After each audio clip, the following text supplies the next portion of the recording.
Welcome back to 50 shades of sentence. आज का हमारा सेंटेंस है तुमने मेरे साथ ज्यादती की। वंस अगेन ये एक अमली जुमला है जिसको हम अक्सर बोलते हैं हमारे साथ दोस्त या लवर्स या बीवी या प्रैक्टिकल लाइफ में हो जाता है, ज्यादती हो जाती है, दुख पहुंचाता है, कोई हर्ट कर बैठता है।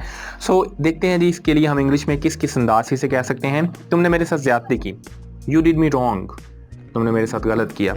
और यू रॉन्ग्ड मी, तुमने मुझसे गलत बात की। और you can say that was an unjust treatment, ये मेरे साथ एक नाइंसाफ़ी पे मबनी रवैया था।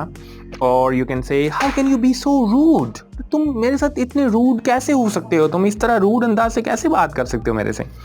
और you can say how the hell could you do that to me, how the hell could you do that to me, अरे आप ऐसा मेरे साथ कैसे कर सकते हो, मैं सोच भी नहीं सकता। और you can say you wounded me deep enough, wound जख्म लगाना, तुमने मुझे बड़ा गहरा जख्म लगाया है, मैं इसको भूलूंगी नहीं या मैं इसको भूलूंगा नहीं। और you can also say you break my heart, you broke my heart, तुमने मेरा दिल तोड़ा है और मैं कभी माफ़ नहीं करूंगी इसको। और you can say you played with my feelings and emotions, तुमने मेरे जज्बात के साथ खिलवाड़ किया है, I am not gonna forgive it. और number 9 you can say you messed up with my whole love, तुमने मेरे प्यार से खिलवाड़ किया है, and this is not good, right. So this was तुमने मेरे साथ ज्यादती की है, and we had 9 shades in English. That's it for today, see you next time.